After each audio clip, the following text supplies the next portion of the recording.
نحمده ونصلي ونسلم على رسوله الكريم اما بعد فاعوذ بالله من الشيطان الرجيم بسم الله الرحمن الرحيم قال الله تعالى في كلامه المجيد البرهان الرشید والفرقان الحمید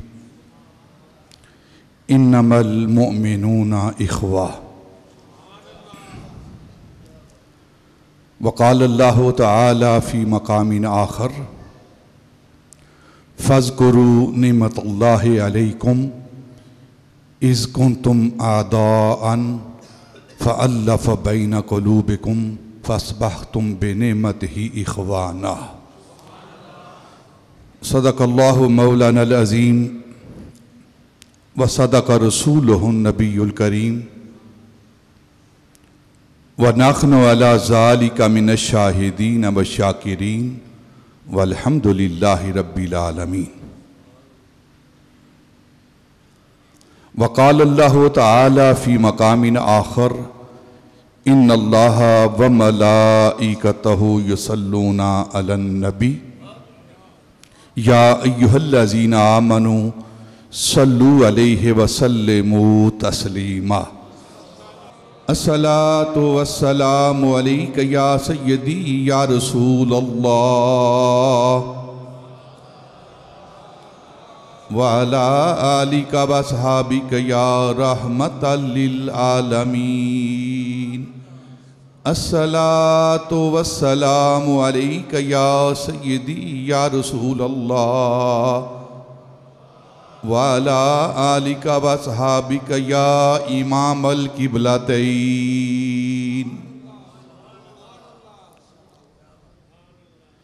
انتہائی معزز و محترم سامعین ارباب اہل سنت ادب خردگان نگاہ محبت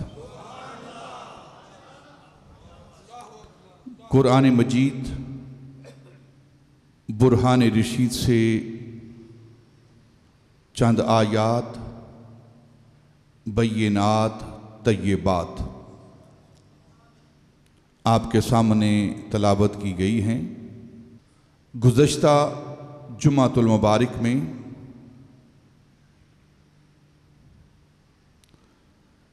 قرآن پاک سے چند واقعات، چند احسان جو اللہ رب العزت نے یہودیوں پر کیے تھے، اور پھر ان احسانوں پر کفران نعمت، ناشکری جو انہوں نے اللہ کی بارگاہ میں کی، پھر اللہ کی بارگاہ سے وہ کس طرح قیامت تک کے لیے ذلت و رسوائی کا طوق لے کر گھوم پھر رہے ہیں، اس کا اظہار ہوا۔ آج بھی انشاءاللہ ایک بنیادی بات، ایک بنیادی نقطہ قرآن پاک کی روشنی میں آپ کے سامنے پیش کریں گے انشاءاللہ۔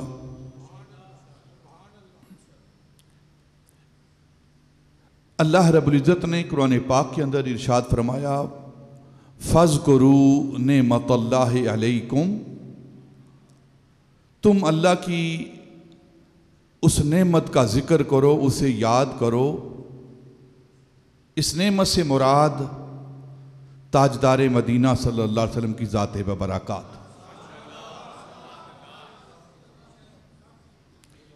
اِذْ كُنْتُمْ أَعْضَاءً فَأَلَّفَ بَيْنَ قُلُوبِكُمْ،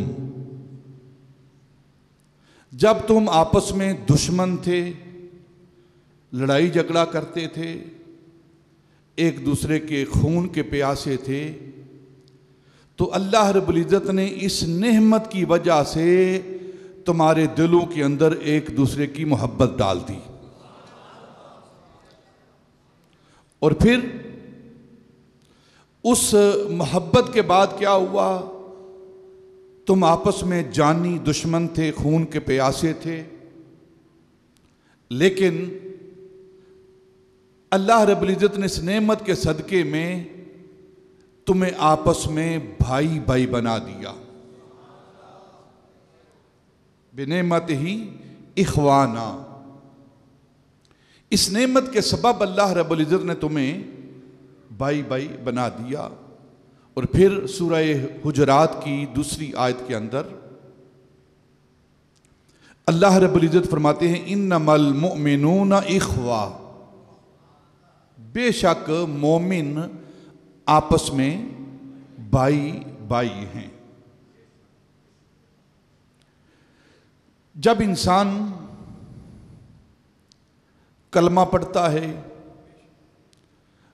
اللہ رب العزت کی توحید کی گواہی دیتا ہے، نبی پاک صلی اللہ علیہ وسلم کی نبوت و رسالت کی گواہی دیتا ہے، تمام انبیاء کی نبوت و رسالت کا اقرار کرتا ہے، اور نبی پاک صلی اللہ علیہ وسلم کو اللہ کا آخری نبی اور رسول مانتا ہے، جب فرشتوں کے ہونے پر ایمان رکھتا ہے، جنت اور جہنم پر یقین رکھتا ہے، جزا و سزا کا اقرار کرتا ہے، جب انسان عذاب و ثواب پر ایمان لاتا ہے تو ان ساری چیزوں پر ایمان لانے کے بعد جس حویلی میں داخل ہوتا ہے، جس محل میں انسان داخل ہوتا ہے، اسے اسلام کہتے ہیں۔ اور جب وہ اس اسلام کی حویلی میں داخل ہو جاتا ہے، کلمہ پڑھ لیتا ہے، تو اس کے ساتھ جو کلمہ پڑھنے میں ان ساری باتوں پر یقین رکھنے پر جو شریک ہوتے ہیں، شریعت نے انہیں آپس میں بھائی کہا ہے، اخوہ، انما المؤمنون اخوہ۔ یہ کلمہ جس کی وجہ سے آپس میں بھائی بھائی ہو جاتے ہیں ہم، اس کی قیمت کیا ہے، اس کی قوت کیا ہے کہ گزشتہ زندگی کے سارے گناہ،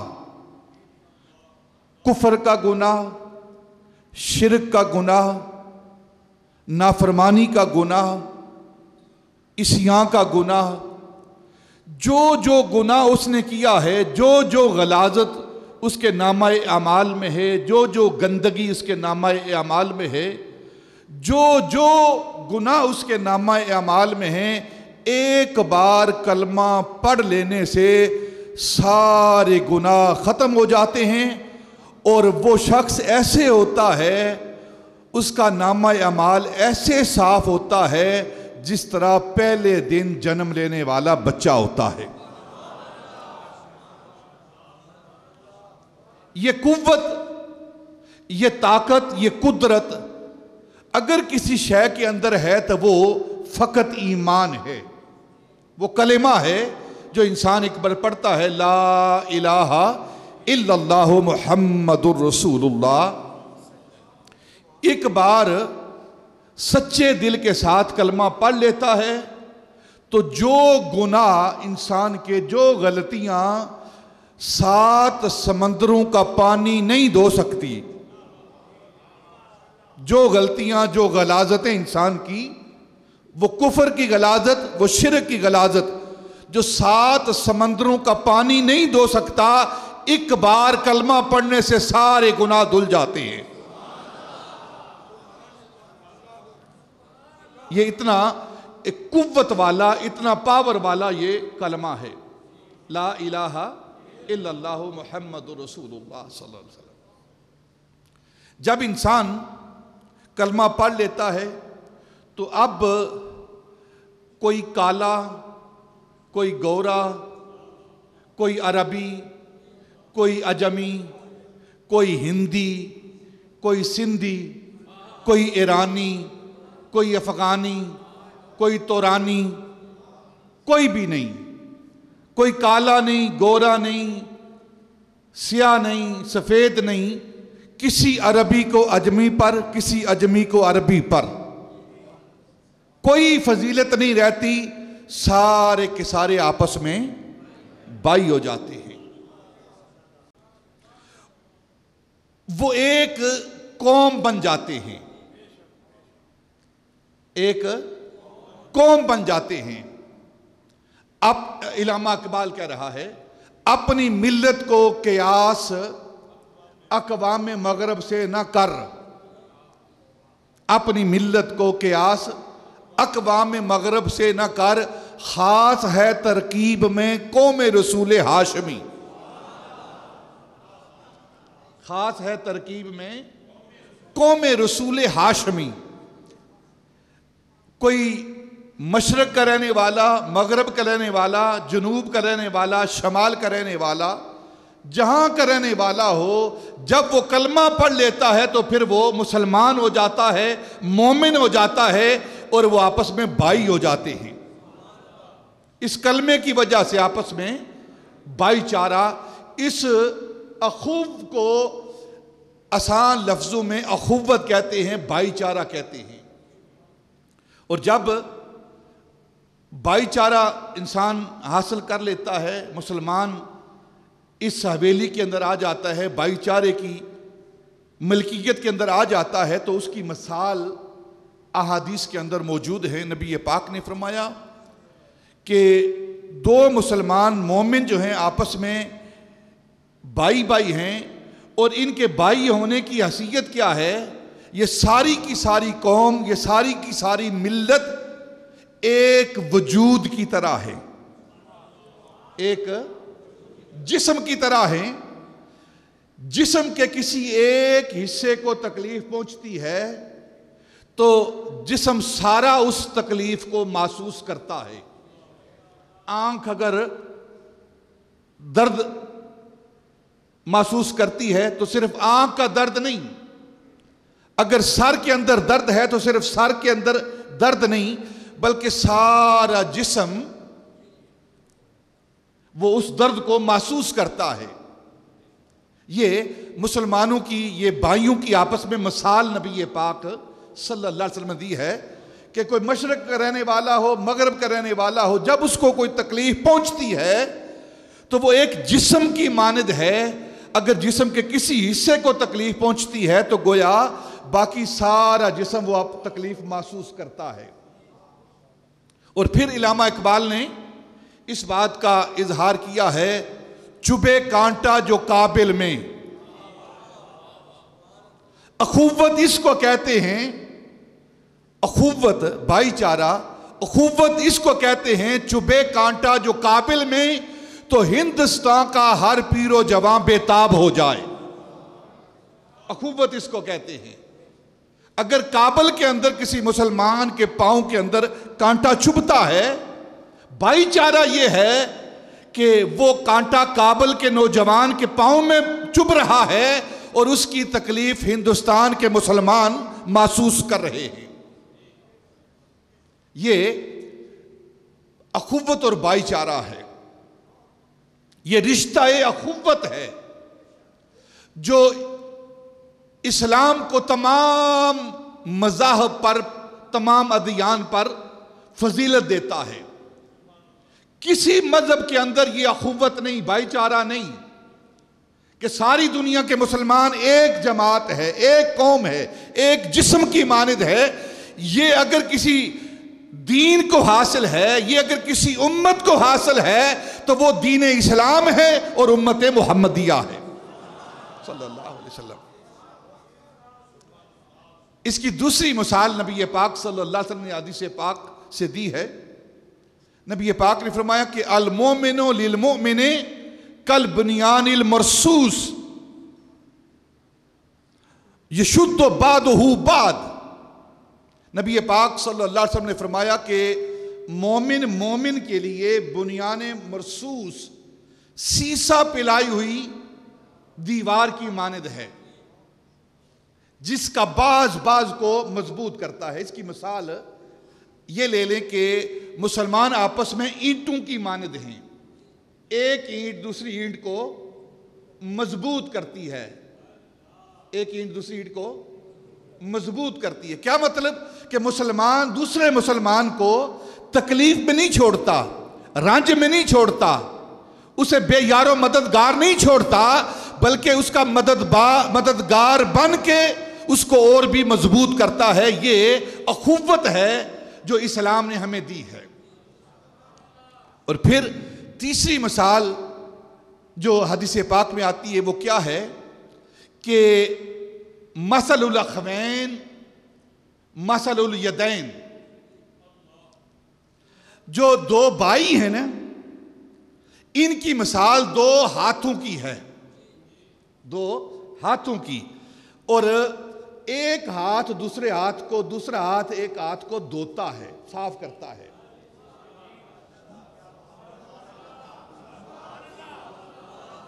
مثل الاخوین مثل الیدین. دو بھائیوں کی, دو مسلمانوں کی مثال دو ہاتھوں کی مانند ہے.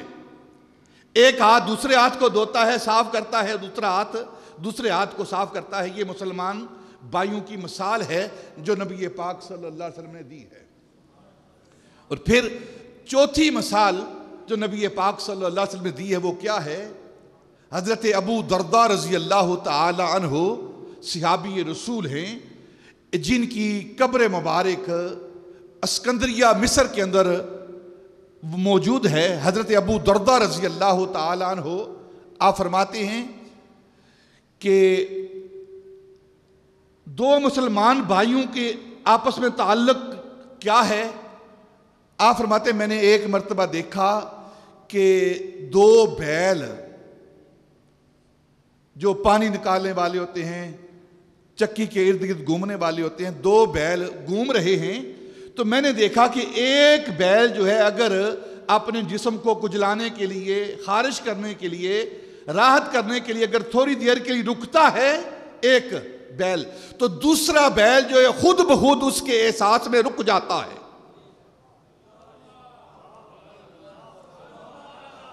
دو بیل چل رہے ہیں نا, تو ایک بیل نے محسوس کیا اپنے جسم کو کجلانے کے لیے, راحت کرنے کے لیے, تھوڑی دیر سکون کرنے کے لیے اگر وہ رکتا ہے تو دوسرا بیل خود بخود رک جاتا ہے, یعنی اتنا احساس کرتا ہے. تو حضرت ابو درداء کہتے ہیں جب میں نے دیکھا تو میری آنکھوں سے آنسو جاری ہو گئے. اگر دو بیل جو آپس میں چل رہے ہوں تو ایک بیل دوسرے کے لیے رکتا ہے, تو دو مسلمان اگر چل رہے ہوں اور ایک مسلمان کو تکلیف پہنچے تو اس کا زیادہ حق بنتا ہے کہ وہ اپنے مسلمان بھائی کے لیے رک جائے.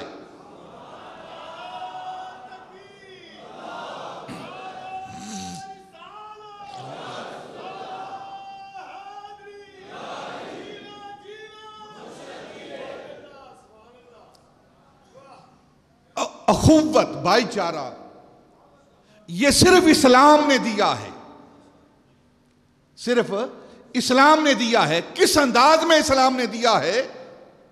علماء, اولیاء, محدثین لکھتے ہیں کہ یہ بھائی چارہ کیسا ہوتا ہے, یہ اخوت کتنا مقام رکھتی ہے, اسلام کے اندر اس کا کتنا درجہ ہے, اور مسلمان ایک مسلمان کے لیے دوسرے مسلمان کے لیے کیا حیثیت رکھتا ہے. حضرت ابو طالب مکی رحمت اللہ تعالی علیہ قوت القلوب میں لکھتے ہیں کہ دو مسلمان بھائیوں کی مثال کیسی ہے. ایک بھائی اپنے منہ میں لقمہ لیتا ہے, کسی چیز کا خوراک کا لقمہ لیتا ہے, تو دوسرا جو مسلمان اس کا بھائی ہے اس کا ذائقہ وہ محسوس کرتا ہے. سبحان اللہ. لقمہ ایک نے لیا ہے اور ذائقہ دوسرے نے حاصل کیا ہے. پانی ایک نے پیا ہے اور پیاس دوسرے کی بجھی ہے. اسے اخوت کہتے ہیں, اسے بھائی چارہ کہتے ہیں.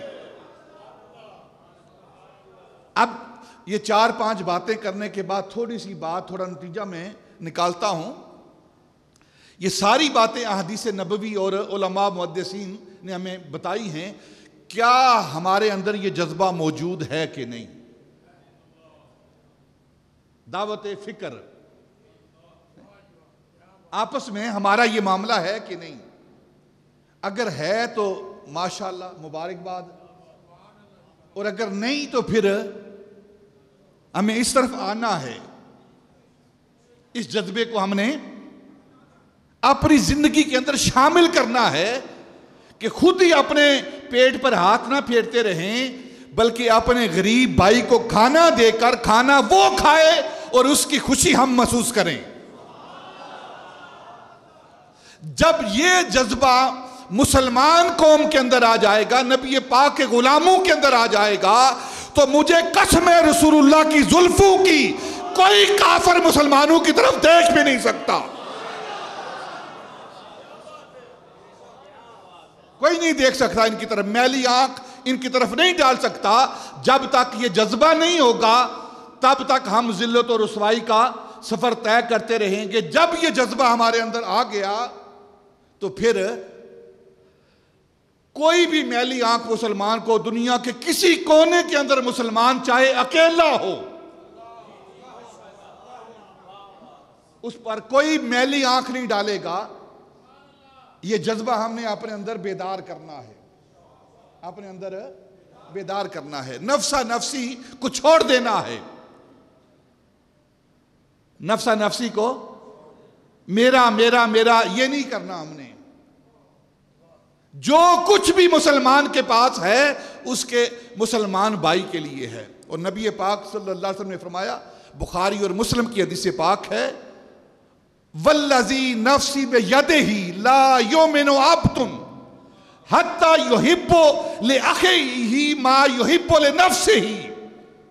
نبی پاک نے فرمایا، مجھے قسم ہے اس ذات کی جس کے قبضہ قدرت میں محمد کی جان ہے، کوئی بندہ مومن نہیں ہو سکتا جب تک وہ چیز جو اپنے لیے پسند کرتا ہے اپنے مسلمان بھائی کے لیے پسند نہ کر لے، اس وقت تک وہ مومن نہیں ہو سکتا، اس وقت تک وہ اخوت کی حویلی میں داخل نہیں ہو سکتا، جب تک وہ چیز جو انسان اپنے لیے پسند کرتا ہے اپنے مسلمان بھائی کے لیے، مومن کے لیے وہ پسند نہ کرے۔ اب یہ اخوت جو ہے اس کا درجہ کیا ہے، اس کی حقیقت کیا ہے، اس کا مقام اور مرتبہ کیا ہے؟ سیدنا عمر فاروق رضی اللہ تعالی عنہ صحابی رسول ہیں، مراد رسول ہیں، خلیفہ دوئم ہیں، یہ وہ ہستی ہیں سیدنا عمر فاروق رضی اللہ تعالی عنہ جن کو نبی پاک نے اللہ سے مانگ کر لیا ہے، جو عزت اسلام ہیں، شوکت اسلام ہیں، شان اسلام ہیں۔ ساری کائنات کے اندر اگر آج بھی عدالت کی بات ہوتی ہے تو عدل فاروقی کی بات کی جاتی ہے۔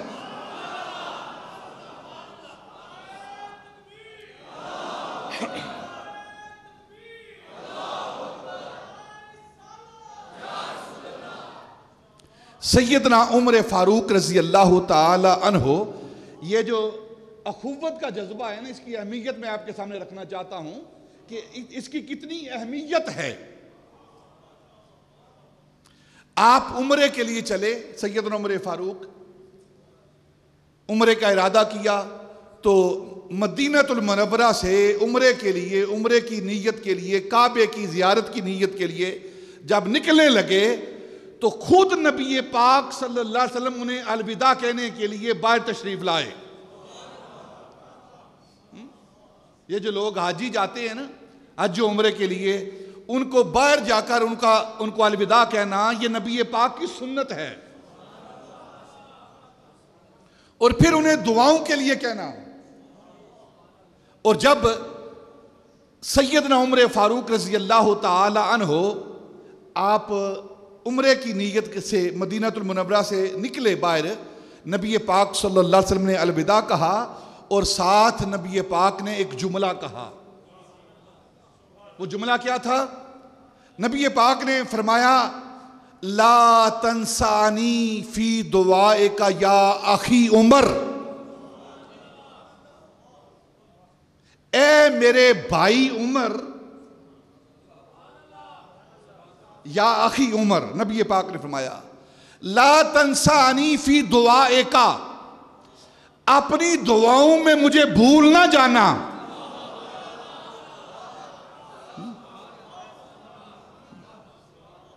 دیکھو کیا تعلیم دی جا رہی ہے، کیا ادب سکھایا جا رہا ہے، کیا شفقت سکھائی جا رہی ہے۔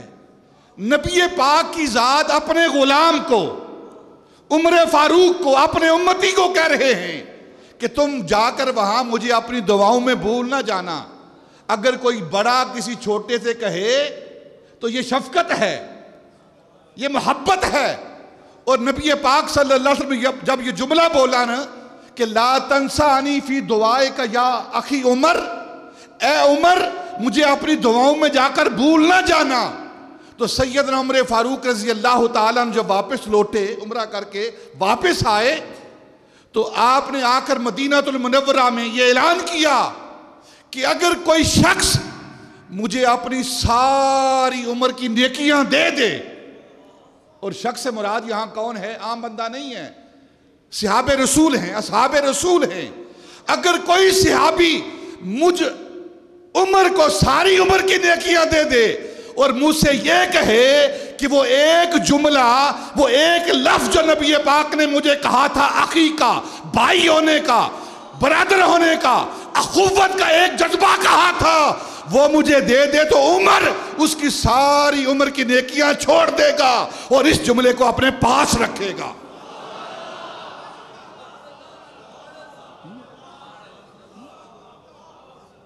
کیا اہمیت ہے اخوت کی، بھائی چارے کی۔ عمر ساری عمر کی نیکیاں چھوڑ دے گا، کسی کی ساری عمر کی نیکیاں چھوڑ دے گا، اور اس کے بدلے میں ایک لفظ جو ہے نبی پاک کی زبان اطہر سے نکلا ہے، وہ عمر اپنے پاس رکھے گا، ساری زندگی کی نیکیاں قربان کر دے گا۔ صحابہ کے نزدیک نبی پاک کی زبان سے نکلا ہوا لفظ کتنی اہمیت رکھتا ہے۔ ایک اور حدیث پاک ہے، ایک دن نبی پاک صلی اللہ علیہ وسلم غمزدہ تھے، پریشان تھے، تو سیدنا عمر فاروق رضی اللہ تعالیٰ عنہ نے ایک بات آپ کے سامنے کی اور نبی پاک مسکرانے لگے۔ نبی پاک آپ مسکرانے لگے تو حضرت عبداللہ بن مسعود رضی اللہ تعالیٰ عنہ جو بالکل ہر وقت نبی پاک کے ساتھ رہتے تھے، پاس رہتے تھے، شب و روز ان کی خدمت میں رہتے تھے، اور ساری فقہ انہوں نے نبی پاک صلی اللہ علیہ وسلم کی بارگاہ سے حاصل کی اور فقہ کے امام بنے ہیں حضرت عبداللہ بن مسعود۔ اور جب نبی پاک مسکرائے تو حضرت عبداللہ بن مسعود سیدنا عمر فاروق کی بارگاہ میں حاضر ہوئے، عمر ایک مجھ پر احسان کر۔ پوچھا کیا احسان کروں تم پر؟ عبداللہ بن مسعود کیا چاہتے ہو؟ تو عرض کی عمر آج جو تو نے نبی پاک کو خوش کر کے جو نیکی کمائی ہے، یہ ایک نیکی مجھے دے دے اور عبداللہ بن مسعود کی زندگی کی ساری نیکیاں تو لے لے۔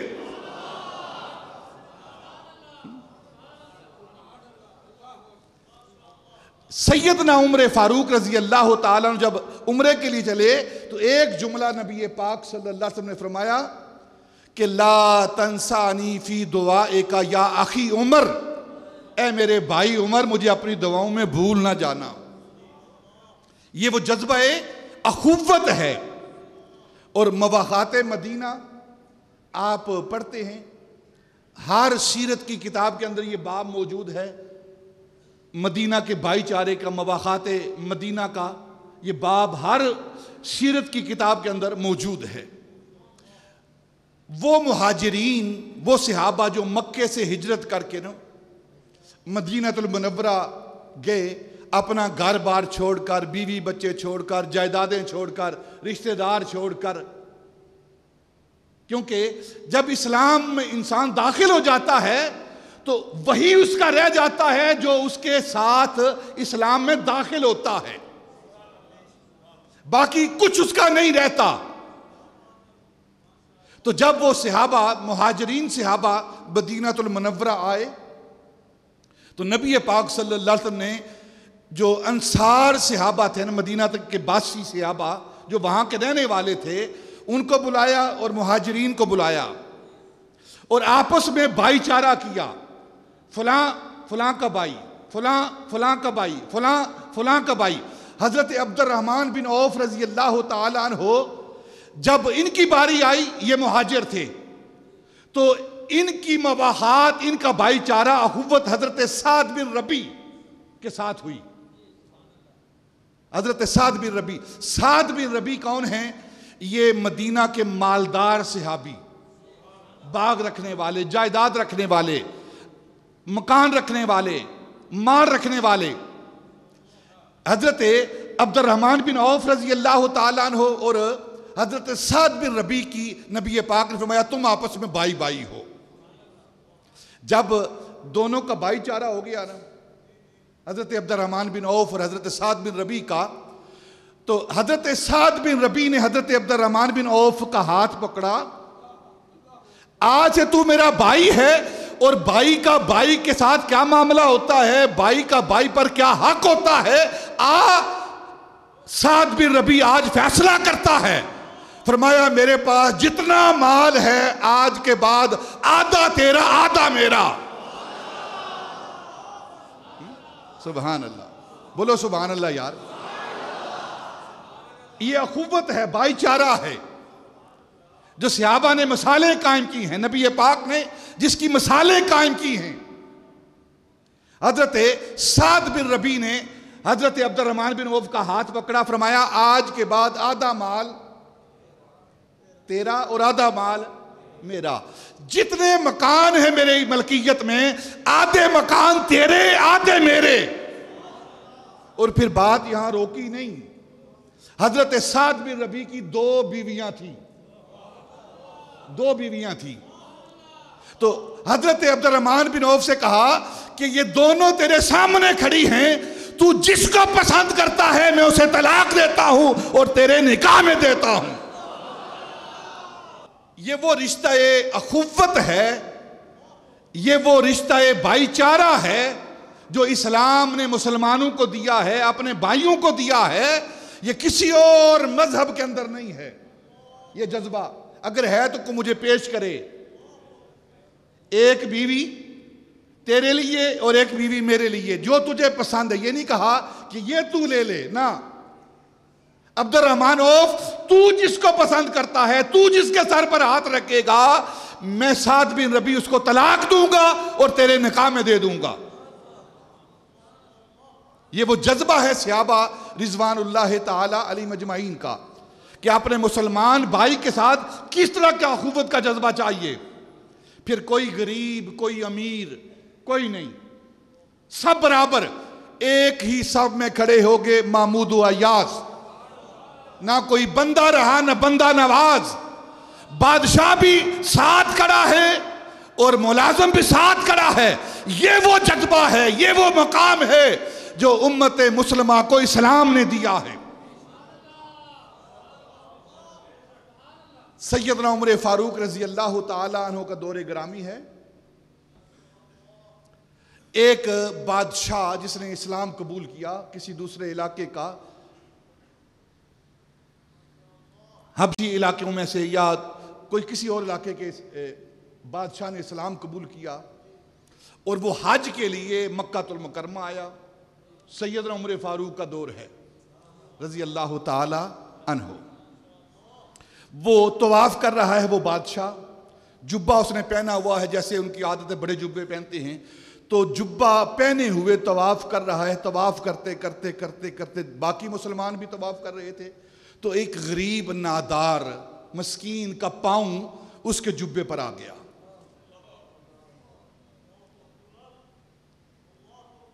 اسلام اپنے ماننے والوں کو کس طرح اہمیت دیتا ہے. وہ غربت اور امارت کا خیال نہیں رکھتا، وہ جسٹس، وہ پیس، وہ امن، وہ عدالت کا خیال رکھتا ہے، اور ہر ایک کی عزت نفس کا خیال رکھتا ہے. یہ اسلام کا ترہ امتیاز ہے. جب طواف ہو رہا ہے تو اس غریب آدمی کا پاؤں اس بادشاہ کے جبے پر آیا.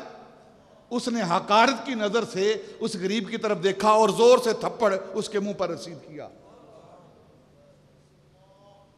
جب تھپڑ رسید کیا نا تو وہ شخص روتا ہوا سیدنا عمر فاروق رضی اللہ تعالیٰ عنہ کی بارگاہ میں شکایت لے کر، مقدمہ لے کر آیا کہ میں طواف کر رہا تھا، کوئی اور بھی شخص طواف کر رہا تھا، میں نہیں جانتا وہ کون ہے، اس نے بڑا جبہ پہنا ہوا تھا اور چلتے چلتے طواف کرتے کرتے میرا پاؤں اس کے جبے پر آ گیا ہے، اور اس نے مجھے غضبناک نگاہوں سے دیکھ کر میرے رخساروں پر تھپڑ رسید کیا ہے۔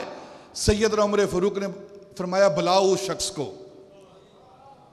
شخص کو بلاؤ، میرے پاس لاؤ۔ اس شخص کو لایا گیا، جبہ پہنا ہوا، بڑی گردن تانے ہوئے، سینہ تانے ہوئے، وہ سیدنا عمر فاروق کے پاس آیا تو آپ نے فرمایا کہ تو نے اس کو کیوں مارا ہے؟ اس نے کہا کہ اس نے میرے جبے پر، قیمتی جبہ ہے، پاؤں رکھا ہے، اس غریب کا کیا حق بنتا ہے کہ میرے قیمتی جبے پر اپنا پاؤں رکھے؟ میں بادشاہ ہوں، میں نے اسلام قبول کیا ہے۔ آپ نے فرمایا بے شک تو بادشاہ ہے، امیر ہے، تیرا جبہ قیمتی ہے، لیکن جانتا نہیں اس انسان کی قدر و قیمت کیا ہے، مومن کی قدر و قیمت کیا ہے، تمہیں پتہ نہیں جس نبی کا تو نے کلمہ پڑھا ہے اس نبی نے فرمایا ہے کہ بے شک کعبے کی بہت زیادہ حرمت ہے، مقام ہے، لیکن مجھے قسم ہے اس ذات کی جس کے قبضہ قدرت میں محمد کی جان ہے، ایک بندہ مومن کی جان کی قیمت کعبے سے زیادہ ہے۔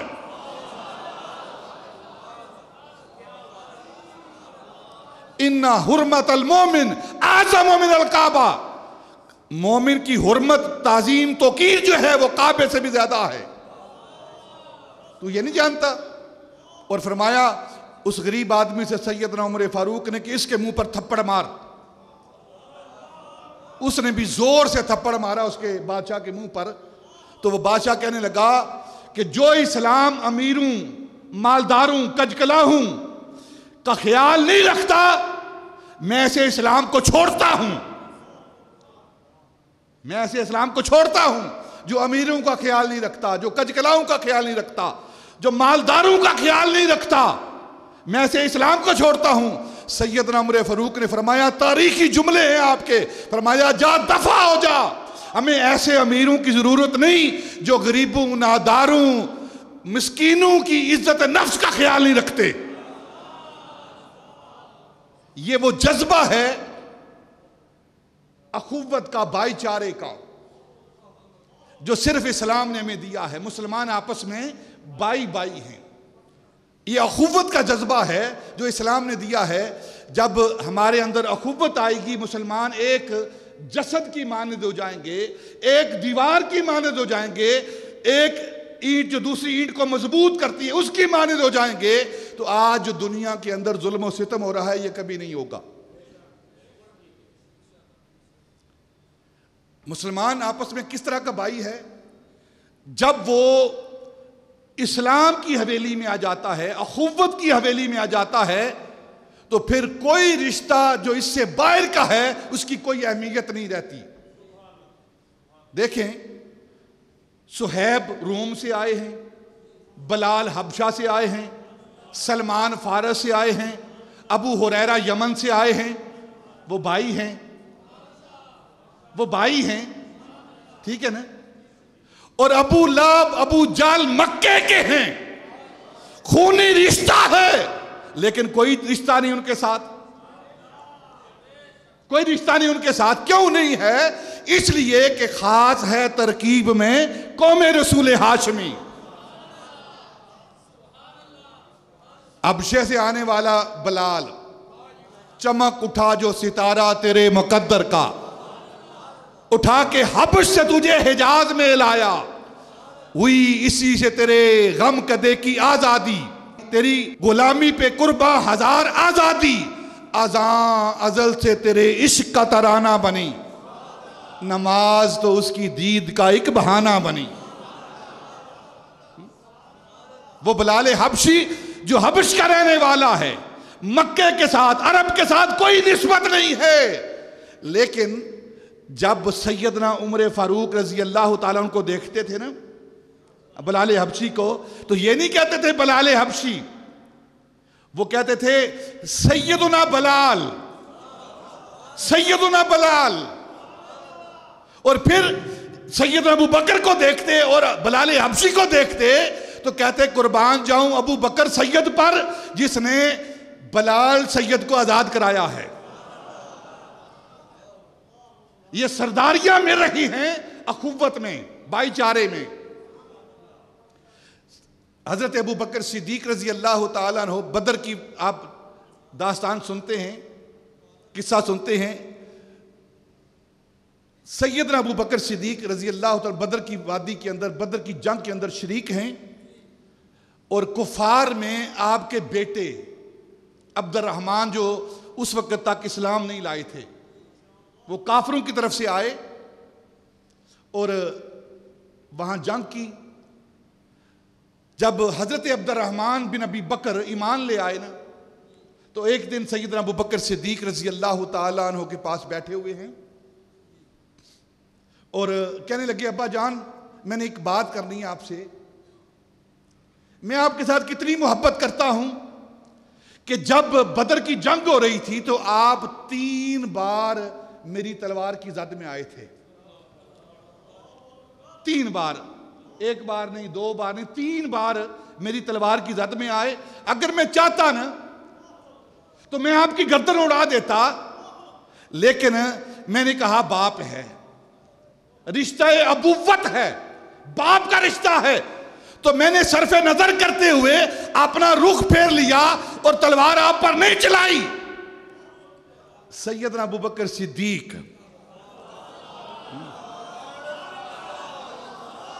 قربان جاؤں آپ کی صداقت پر، قربان جاؤں آپ کی رازداری پر، قربان جاؤں آپ کی محبت رسول پر۔ وہ ایسا ابو بکر صدیق، وہ یار غار، بڑے معنی خیز نظروں سے اپنے بیٹے کی طرف دیکھتے رہے اور بات سنتے رہے۔ اچھا بیٹا، 3 بار میں تیری تلوار کی زد میں آیا، تو نے صرف نظر کیا، رخ موڑ دیا، تلوار نہیں چلائی؟ ہاں ابا جان ایسے ہی ہوا ہے۔ فرمایا مجھے قسم ہے اللہ کی جس کے قبضہ قدرت میں ابو بکر کی جان ہے، مجھے قسم ہے رسول اللہ کی زلفوں کی، اگر تو 1 بار بھی ابو بکر کی زد میں آ جاتا، ابو بکر یہ نہ دیکھتا کہ بیٹا ہے، ابو بکر تیری گردن اڑا دیتا۔ ہمارے پاس ابوت کے یہ درجے نہیں ہیں، ہمارے پاس اخوت کے مقام ہیں۔ ہم ابوت کو قربان کر دیتے لیکن اخوت کو کبھی قربان نہ کرتے۔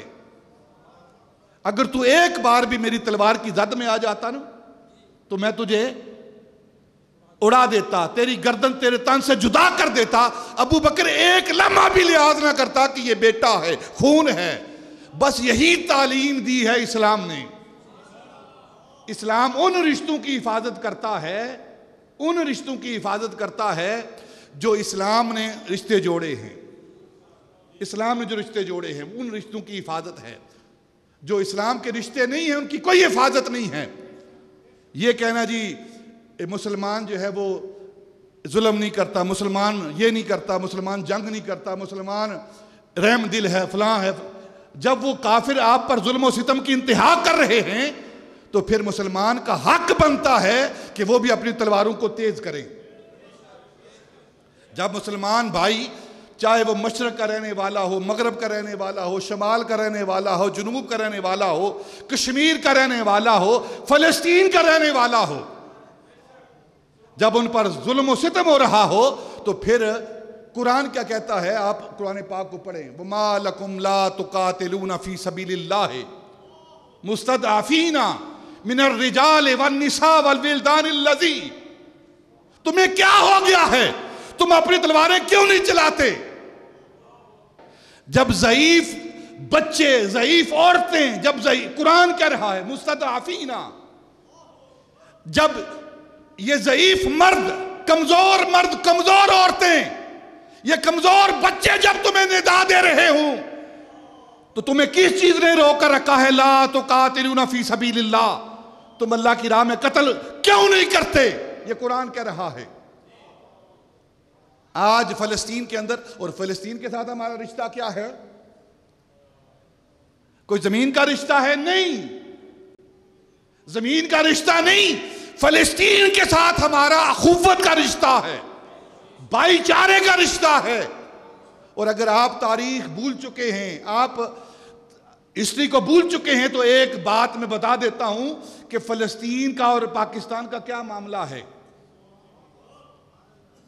یہ کیسی مسلمانی ہے ان دونوں کی آپس میں، بھائی چارہ کیسا ہے کہ جب پاکستان نے ایٹمی دھماکہ کیا تھا نا، یاد ہے؟ جب پاکستان ایٹمی پاور بنا تھا، جب ایٹمی دھماکہ ہوا تو بڑے بڑے ملک غمزدہ ہوئے، روئے، اپنے سروں کے اندر انہوں نے مٹی ڈالی، واویلا کیا شیطان کی طرح۔ اس میں انڈیا ہے، اسرائیل ہے، کافر ہیں، یہودی ہیں، سب نے واویلا کیا۔ اس وقت پاکستان کے ایٹمی پاور ہونے پر جس نے سب سے زیادہ خوشی منائی وہ فلسطین ہے، وہ فلسطین ہے۔ اور پھر کیسی خوشی منائی؟ پورے فلسطین کے اندر 3 دن خوشی میں چھٹی، پورے فلسطین میں چھٹی، 3 دن کا خوشی کی چھٹیاں۔ کہیں سوگ کی چھٹیاں ہوئی تھیں، سوگ منایا جائے گا۔ فلسطین کے اندر پاکستان جب ایٹمی پاور بنا تو اس وقت فلسطین کے اندر 3 دن چھٹیاں، جاؤ خوشی، قوم خوشیاں منائے۔ آج ایک ہمارا بھائی ایٹمی قوت بن گیا ہے، اور پھر فلسطینی عوام اکٹھی ہو کر، جمع ہو کر اسی مسجد اقصی کے اندر جا کر انہیں سجدہ شکر ادا کیا، اور شکرانے کے نوافل ادا کیے کہ آج ہمارا بھائی پاکستان کے رہنے والے آج وہ ایٹمی پاور بن چکے ہیں۔ اب ہم اکیلے نہیں رہے، ہمارا بھائی ایٹمی قوت بن چکا ہے، ایٹمی قوت بن چکا ہے۔ یہ فلسطین کے مسلمان پاکستان ایٹمی قوت بننے پر وہ خوشیاں منا رہے ہیں۔ یہ کیا جذبہ ہے؟ یہ وہی جذبہ ہے جو اخوت کا جذبہ ہے۔ اور آج وہی فلسطین کی مائیں، بہنیں، بیٹیاں وہ چیخ چیخ کر ہمیں پکار رہی ہیں، اور ہم نے اپنے ایٹم بم سنبھال کے رکھے ہوئے ہیں، اپنے میزائل جو ہیں وہ سنبھال کے رکھے ہوئے ہیں۔ یہ کس لیے بنائے ہیں؟ یہ ایٹم بم، یہ میزائل، یہ شاہین، یہ غوری، یہ سارے میزائل کس لیے بنائے ہیں؟ میں تو یہ کہتا ہوں کہ اگر یہ میزائل استعمال نہیں کرنے، یہ ایٹم استعمال نہیں کرنا، تو میرے نزدیک ان فلسطینی مسلمانوں، عورتوں، بچوں کے ہاتھوں میں جو پتھر اور غلیل ہے وہ تمہارے ایٹم سے بہتر ہے، جو استعمال تو ہو رہی ہے نا۔ رہی بات جہاد کی، تو مسلمان کب ڈرتا ہے جہاد سے؟ وہ مسلمان ہی نہیں جو جہاد میں شامل نہ ہو۔ اور خود قرآن کہہ رہا ہے کہ یہ یہود، پڑھیں آپ سورہ آل عمران کو پڑھیں، سورہ نساء کو پڑھیں، خود قرآن کہہ رہا ہے یہ یہود جو ہیں سوائے اذا کے، تکلیف کے تمہیں کچھ بھی نہیں کر سکتے، یہ تمہارا کچھ بھی نہیں کر سکتے۔ اگر تم ان کے ساتھ جہاد کرو گے، جنگ کرو گے، قرآن کہہ رہا ہے، تم ڈرتے کیوں ہو؟ قرآن کہہ رہا ہے، اللہ کہہ رہا ہے۔ اس سے زیادہ سچا کون ہے؟ اس سے زیادہ سچی بات کس کی ہے؟ وہ کہہ رہا ہے کہ سوائے تمہیں تکلیف دینے کے یہ اور کچھ نہیں کر سکتے۔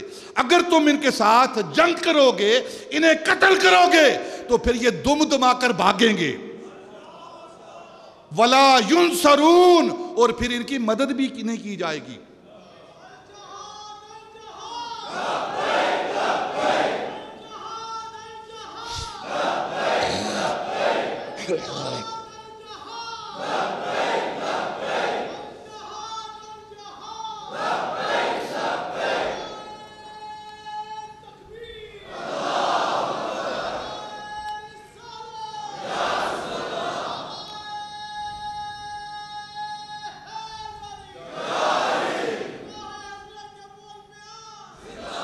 اور پھر قرآن کے فیصلے سن لو. قرآن کیا کہہ رہا ہے؟ یہ سوائے تمہیں تکلیف کے عذا کے اور کچھ نہیں کر سکتے تمہارے ساتھ.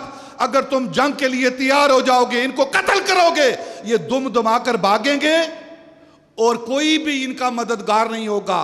اور اللہ فرماتا ہے ضربت علیہم الذلہ، اللہ رب العزت نے ذلت ان پر طاری کر دی ہے، ذلت ان کا مقدر بنا دیا ہے. یہ قرآن کہہ رہا ہے. جہاں بھی جائیں، اینما ثقفوا، جہاں بھی جائیں گے، جہاں بھی جا کر ٹھہریں گے، یہ ذلت اور رسوائی ان کے گلوں کے اندر توق بن کر رہے گا. کن کے اندر؟ یہود کے اندر. قرآن کہہ رہا ہے. اور پھر فوج کتنی ہے؟ 1,70,000 اسرائیل کی. کتنی فوج ہے؟ اتنی فوج ہے نا، 1,00,000 2,00,000 سے کم ہے. اور پاکستان کی فوج، ترکی کی فوج، انڈونیشیا کی فوج، ملیشیا کی فوج، شام کی فوج، عراق کی فوج، پھر دوسرے مسلمان ملکی کی فوج. اتنا جذبہ بھی نہیں ہے اپنے مسلمان بھائیوں کی مدد کرنے کا. اور جو نبی پاک نے فرما دیا ہے وہ حق ہے، ہو کر رہنا ہے. یہ ملحمۃ العظمی، آخری جنگ، یہ ہو کے رہنی ہے. اب ایک بات کر دیتا ہوں آپ سے. یہود و نصارہ لوگ کہتے ہیں یہودی جو ہے فلسطین کے اندر قبضہ کر کے اسرائیل کو اپنا وطن بنا رہے ہیں، وہاں جمع ہو رہے ہیں. اور اگر آپ ان یہود کا منشور پڑھیں گے، ان کے ارادے پڑھیں گے آپ، تو وہ کیا کہتے ہیں کہ ہم نے سب سے پہلے اپنے وطن اسرائیل کو بنانا ہے، یروشلم کو اپنا کیپٹل بنانا ہے، اس کے بعد ہم نے شام پر قبضہ کرنا ہے، ہم نے عراق پر قبضہ کرنا ہے، ہم نے اردن پر قبضہ کرنا ہے، ہم نے یمن پر قبضہ کرنا ہے، ہم نے تمام متحدہ عرب امارات پر قبضہ کرنا ہے، ہم نے سعودی عرب پر قبضہ، یہ ان کے پلان کے اندر شامل ہے. ہم نے مکے اور مدینے کے اوپر قبضہ کرنا ہے، یہ ان کا پلان ہے. اور پھر یہاں تک نہیں رکنا، ساری دنیا کو اپنا غلام بنانا ہے. یہ یہودیوں کا منشور ہے، یہ ان کی تدبیر ہے، یہ ان کا ارادہ ہے. لیکن وہ وہاں کیوں جمع ہو رہے ہیں؟ ساری دنیا کے اندر اوپر حکومت کرنا، یہ ان کی تدبیر ہے، ان کا ارادہ ہے. لیکن اللہ کا ارادہ کیا ہے؟ آؤ اپنے رسول سے پوچھتے ہیں. یہودیوں کا ارادہ یہ ہے کہ اسرائیل اپنی حکومت بنانا ہے، اس ملک کو، فلسطین کو ختم کر کے عرب کو ختم کرنا ہے، پاکستان کو ختم کرنا ہے، پوری دنیا پر ہم نے حکومت کرنی ہے، یہ ہمارا ارادہ ہے. تو اللہ کا ارادہ کیا ہے؟ والضحیٰ کے چہرے والے محبوب سے پوچھتے ہیں. نہ گھبراؤ مسلمانوں، نہ گھبراؤ مسلمانوں، خدا کی شان باقی ہے. ابھی اسلام زندہ ہے، ابھی قرآن باقی ہے. یہ کافر کیا سمجھتے ہیں جو ہم سے روز الجھتے ہیں؟ ابھی تو کربلا کا آخری میدان باقی ہے. الجہاد الجہاد الجہاد الجہاد، لبیک لبیک، الجہاد الجہاد الجہاد الجہاد، لبیک لبیک. یہ جو آپ نعرے لگا رہے ہیں نا، ایک حدیث پاک آپ کے سامنے پیش کر دیتا ہوں. 3 لفظ ہیں، 3 لفظ ہیں، 3 نعرے ہیں. جب مومن لگاتا ہے نا تو اللہ رب العزت فرشتوں کے سامنے فخر کرتے ہیں.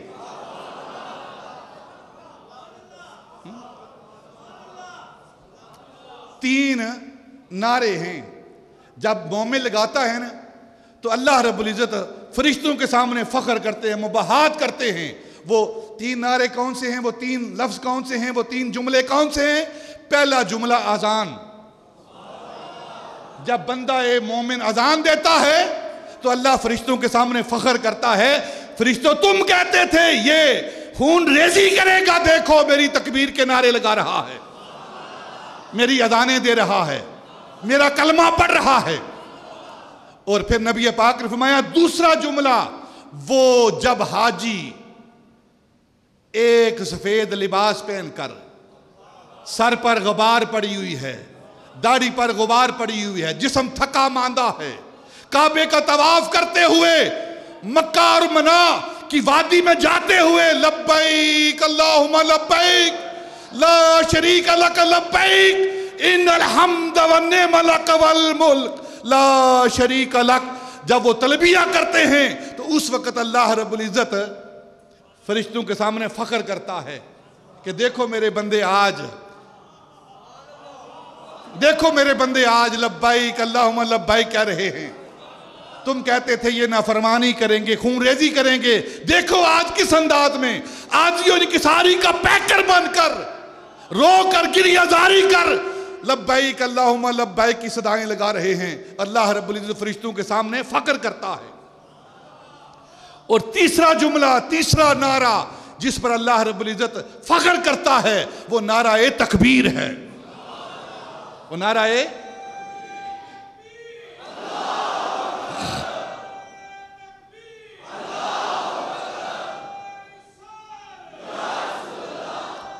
بلند آواز سے یار،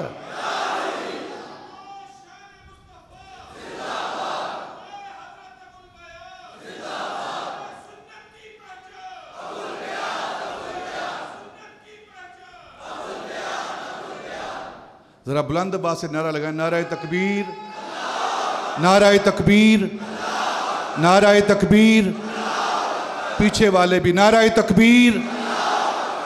یہ نہ سمجھیں کہ آپ ویسے نعرہ لگا رہے ہیں نا، تمہارے نعروں کو آج اللہ رب العزت فرشتوں کے سامنے دکھا رہا ہے۔ دیکھو میرے محبوب کے غلام کس طرح میری تکبیر و تحلیل کے نعرے لگا رہا ہے۔ نعرہ تکبیر، نعرہ تکبیر، نعرہ تکبیر، نعرہ رسالت، نعرہ رسالت، نعرہ رسالت، نعرہ حیدری، نعرہ حیدری، نعرہ تحقیق۔ یہ مسلمانوں کے نعرے ہیں، اور علماء نے لکھا ہے کہ یہ نعرے جو ہیں نا، یہ مومنوں کی، مجاہدین کی غذا ہوتے ہیں، غذا ہیں یہ۔ کچھ لوگوں کے پیٹ بھرتے ہیں، انہیں غذا ملتی ہے آٹے روٹی سے، اور مومن کی غذا، مواحد کی غذا، نبی پاک کے غلام کی غذا، مجاہد کی غذا، وہ اللہ رب العزت کی تکبیر کے نعرے ہیں۔ اب یہود کا ارادہ کیا ہے کہ فلسطین پر قبضہ کر کے یروشلم کو اپنا کیپٹل بنائیں گے، پوری دنیا پر حکومت کریں گے، عربوں پر قبضہ کریں گے، اور مسجد اقصی کو گرائیں گے، مسجد اقصی کو گرائیں گے، اس پر تھرڈ ٹیمپل بنائیں گے، تھرڈ ٹیمپل بنائیں گے اس کو۔ یہ ان کا ارادہ ہے۔ اب اللہ کا ارادہ کیا ہے؟ اللہ کا ارادہ اللہ کے رسول سے زیادہ کوئی نہیں جانتا، اللہ کے رسول سے زیادہ کوئی نہیں جانتا۔ نبی پاک نے فرمایا یہ یہود جو جمع ہو رہے ہیں نا فلسطین کے اندر، اسرائیل کے اندر، یہ جمع ہو رہے ہیں، یہ اپنی قتل گاہ کی طرف جمع ہو رہے ہیں،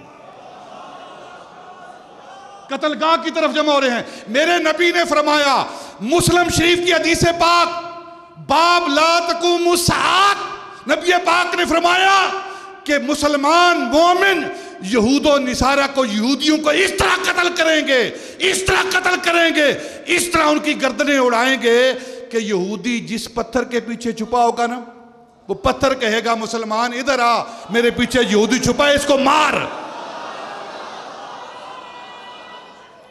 اللہ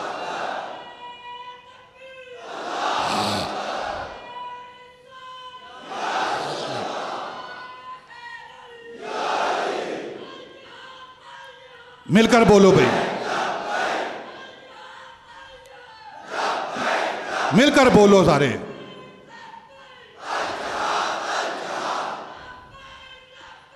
الجہاد، لبیک لبیک لبیک، مل کر بولو یار سارے۔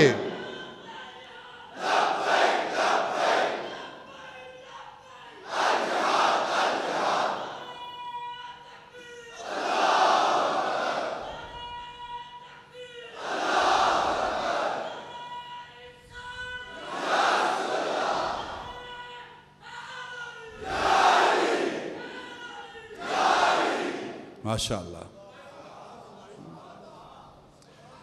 نبی پاک نے فرمایا، مسلم شریف کی حدیث پاک ہے، نبی پاک فرمایا جس پتھر کے پیچھے یہودی چھپے گا اللہ پتھر کو زبان دے گا، میرے پیچھے یہودی چھپا اسے مار.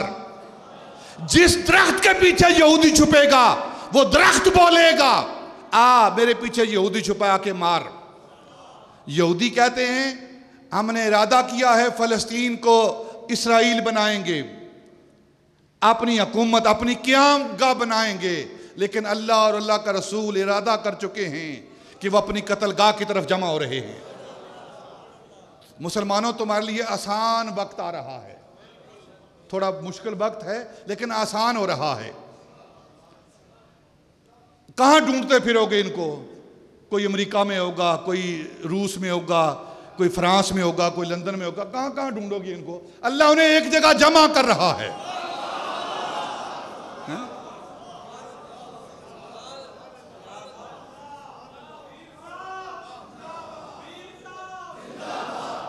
اللہ انہیں ایک جگہ جمع کر رہا ہے، تمہیں پتہ ہی نہیں اس کی تدبیریں کیا ہیں. صلاح الدین ایوبی جب فلسطین مسجد اقصی آزاد کروانے کے لیے اس نے حملے کیے نا، تو ایک صبح صلاح الدین ایوبی کے کمانڈر نے آ کر اسے کہا کہ آج ہم جنگ نہیں کرتے، آج سارا کفر جو ہے نا وہ اکٹھے ہو کر سامنے آ گیا ہے، ان کی تعداد زیادہ ہو گئی ہے، وہ زیادہ اکٹھے ہو گئے ہیں، سب اکٹھے ہو کر آ گئے ہیں. آج اگر ہم ان پر حملہ کریں گے نا، آج ان کے ساتھ جنگ کریں گے تو شکست کا ہمیں خدشہ ہے، خطرہ ہے. فرمایا او بے وقوف، آج سے زیادہ اچھا موقع کب ملے گا؟ اللہ رب العزت نے سب کو اکٹھے کر کے ہمارے سامنے رکھ دیا ہے، آج خوب ان کی گردنیں کاٹیں گے ہم. اور پھر یہی ہوا، ایسی گردنیں کاٹی، ایسی گردنیں کاٹی، ایسی گردنیں کاٹی کہ پھر ان کا نام و نشان مٹایا. اور سلطان صلاح الدین ایوبی نے اس بیت المقدس پر، اس مسجد اقصی پر قبضہ کیا.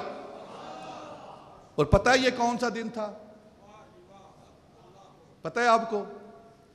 آپ صرف یہ ڈرامے دیکھتے ہو نا جس کے اندر فحاشی اور بدماشی پھیلائی جاتی ہے، ان ٹی وی پر ناچتی ہوئی کنجریوں کو دیکھتے ہو، آپ اپنے ہیرو کو نہیں دیکھتے، آپ ان کی تاریخ نہیں پڑھتے، اپنی ہسٹری نہیں پڑھتے، آپ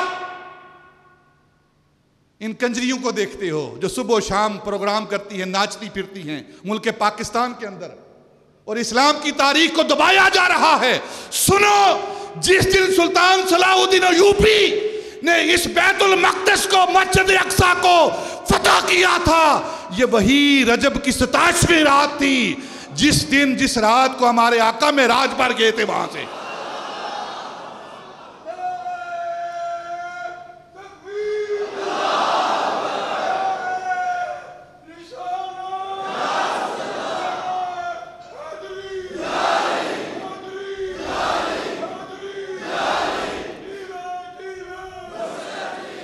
یہ رجب کی 27ویں رات تھی، وہی رات جب بیت المقدس سے ہم سب کے آقا مولا آسمانوں کی معراج کے لیے چلے. اسی رات کو سلطان صلاح الدین ایوبی نے اس بیت المقدس کو فتح کیا تھا.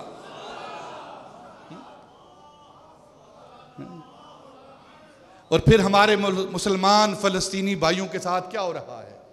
ظلم و ستم کے پہاڑ ڈالے جا رہے ہیں. معصوم بچیوں کے ساتھ کیا کیا جا رہا ہے؟ نہتے نوجوانوں کے ساتھ کیا کیا جا رہا ہے؟ کیسی نسل کشی کی جا رہی ہے؟ اور طوفے ایسے مسلمانوں پر جو خواب خرگوش کی طرح سوئے ہوئے ہیں، اپنے پیٹ پر ہاتھ پھیر کر سو رہے ہیں. یہ سونے کا وقت نہیں، یہ سونے کا وقت نہیں مسلمانوں، یہ سونے کا وقت نہیں. اگر سو گئے آج کے دن، آج کے بعد سو گئے تو تمہاری داستان تک نہ رہے گی داستانوں میں. آج جاگنے کا وقت ہے. یہ جو ایک خبر میں نے سنی ہے، پڑھی نہیں میں نے، کہ انہوں نے سیز فائر کر دیا ہے، جنگ بندی کر دی ہے اسرائیل نے، مجھے پتہ نہیں، کنفرم نہیں ہے، ٹھیک ہے نا. واللہ منبر پر بیٹھ کر جمعے کے خطبے کے اندر یہ بات کریں، یہ دھوکہ ہے، یہ دھوکہ مسلمانوں کو دیا جا رہا ہے. تاکہ وہ اور تیاری کریں اور جو بقیہ مسلمان فلسطین کے اندر رہ گئے ان کو بھی کچلیں وہ. یہ آپ کو دھوکہ دیا جا رہا ہے، اور مسلمان دھوکہ نہیں کھاتا. نبی پاک نے فرمایا مومن نہ دھوکہ دیتا ہے نہ دھوکہ کھاتا ہے. دھوکہ نہ کھائیں، تیاری کریں، جہاد کی تیاری کریں. یہ کسی قرارداد مذمت سے یہ مسئلے حل ہونے والے نہیں ہیں.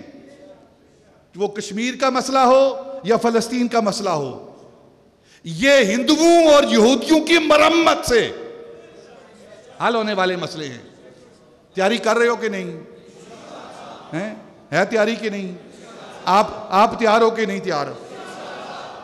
آپ نے اپنا جواب دینا ہے، گورنمنٹ نے اپنا جواب دینا ہے. آپ تیار ہو کہ نہیں تیار؟ پھر آج ہم نے پروگرام بنایا ہے اپنے فلسطینی مسلمان بھائیوں کے ساتھ اظہار یکجہتی کے لیے جلوس کا. کس نے اپنے گھر جانا ہے بیوی بچوں کے پاس روٹی کھانے کے لیے، اور کس نے اس جلوس کے ساتھ شریک ہونا ہے؟ سب نے، ماشاءاللہ. سب جائیں گے مل کر جائیں گے، نعرے لگاتے ہوئے جائیں گے، نعرے تکبیر کہتے ہوئے جائیں گے، نبی پاک کا درود بھیجتے ہوئے جائیں گے، مسلمانوں کے ساتھ اظہار یکجہتی کرتے ہوئے جائیں گے. یہ ملک ہمارا ہے، انتہائی نظم کے ساتھ، نسق کے ساتھ. اس کا ہر پتا، ہر پھول ہمارا ہے. یہ ملک ہمارا ہے. امن کا ایک پیکر بنتے ہوئے پتہ چلے کہ یہ تربیت یافتہ ہیں، یہ مسلمان ہیں، یہ مومن ہیں. نعرہ تکبیر اور رسالت لگاتے ہوئے ابھی انشاءاللہ ہم نماز جمعہ ادا کریں. ٹھیک ہے؟ اللہ تعالی ہماری یہ حاضری قبول فرمائے. وما علینا الا البلاغ.